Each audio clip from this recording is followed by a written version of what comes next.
নমস্কার, সকলকে স্বাগত। একটা খুব জাগ্রত মন্দিরে চলে এসেছি আজকে।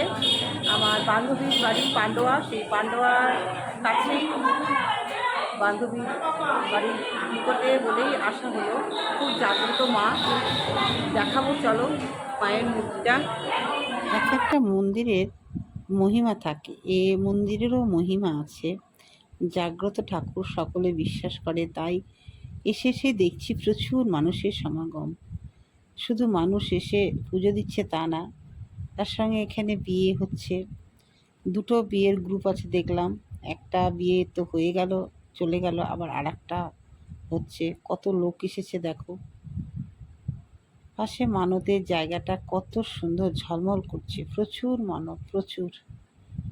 দেখে মনে হচ্ছে সত্যি এখানে মায়ের হয়তো মা সকলের মনের বাসনা পূর্ণ করে। একটা বিয়ে হচ্ছে দেখো, নববধূ বর বসে আছে, দেখছি।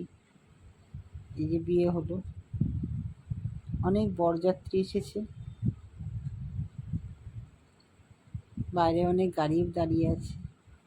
পারিপার্শ্বিকটা বেশ সুন্দর, বড় বড় দোকান, দোকানে সব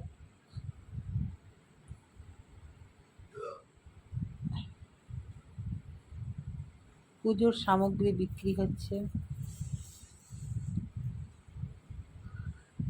বেশ ভালো পরিবেশ, আশেপাশে শান্ত। মানুষ বিশ্বাস যেখানে আছে সেখানে মানুষ তো আসেই না। এই মায়ের প্রতি সকলের বিশ্বাস আছে বলে কিন্তু মানুষ এসেছে এখানে, তার নিজের কার্যসিদ্ধি হবে বলেই এসেছে। এবং এত মানত যখন দেখছি, নিশ্চয়ই আমার মনে হয় এখানে মনের বাসনা পূর্ণ হয়। দর্শক বন্ধু, খুব ভালো লাগছে। শুধু কি মন্দির, মন্দিরের নিচে কত নাম খোদাই করা আছে, লোকজনে ভর্তি, একের পর এক বিয়ে চলছে।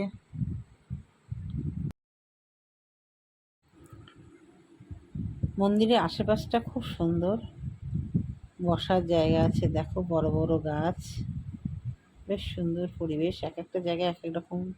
কোনো জায়গায় মন্দিরের মোমবাতি দেওয়া হচ্ছে, কোনো জায়গায় মানতের জালি বাঁধা হচ্ছে, কোনো জায়গায় বলি হয়।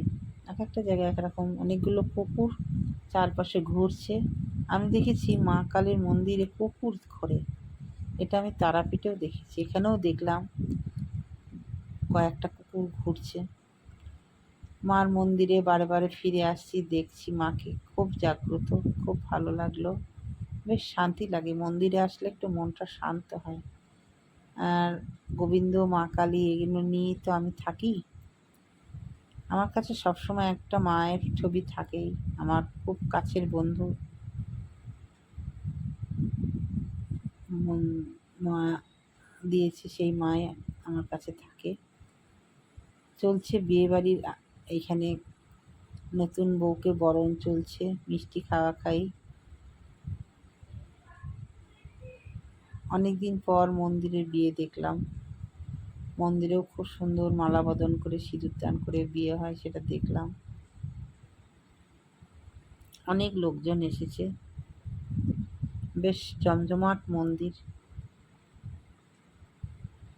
ভালো লাগছে। বিকেলেও যে পুজো হয় তা এই ভদ্রমহিলার হাতে পুজো দেখে বুঝতে পারছি যে বিকেলেও পুজো হয়। ওরা এসেছে এই দুজন মাকে পুজো দিচ্ছে, পুজোর আয়োজন চলছে। আর এই মানতের জায়গাটা সত্যি খুব ভালো লাগছে। কত মানুষ, কত তার মনের ইচ্ছা পূর্ণ করার জন্য মার কাছে বেঁধে দিয়ে গেছে। সকলের আশা পূর্ণ হোক, এটাই কামনা করি। সকলে ভালো থাকুক, মায়ের আশীর্বাদ সকলের কাছে যেন পৌঁছে যায়।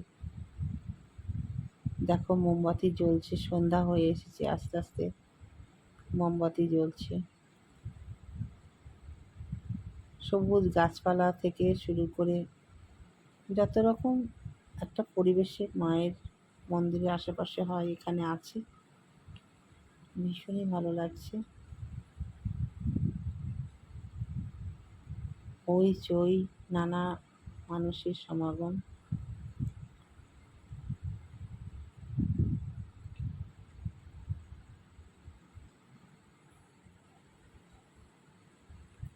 ঠাকুরের জায়গায় আসলে একটু শান্তি লাগে মনটা। যারা চঞ্চল, যাদের মন, তারা গিয়ে একটু বসলে তাদের মনটা শান্ত হবে। ভীষণই ভালো। আমার বান্ধবী নিজেই সঙ্গে করে নিয়ে গেছে, ও পাশেই আছে, আমি ভিডিও করছি। আর এই যে বউ চলে যাচ্ছে, ধরে ধরে কাঁদছে, হয়তো শ্বশুর বাড়ি চলে যাচ্ছে, তাই সবার কাছ থেকে আশীর্বাদ নিচ্ছে। ঠিক যেমন বিয়ে বাড়িতে হয়, একটা মেয়ে তার বাড়ি থেকে চলে গেলে কান্নাকাটি করে। ভিডিওটা ছোটোর মধ্যে করলাম, কেমন লাগলো অবশ্যই জানাবে। হবি ও সুলেখার চলার পথে যা কিছু সেটাই আমি দেখানোর চেষ্টা করছি। সকলে খুব ভালো থেকো, সুস্থ থেকো। নতুন বন্ধু থাকলে অবশ্যই চ্যানেলটাকে সাবস্ক্রাইব করে পাশে থাকবে। আবারও ফিরে আসবো নতুন কিছু নিয়ে। আজকে আসি।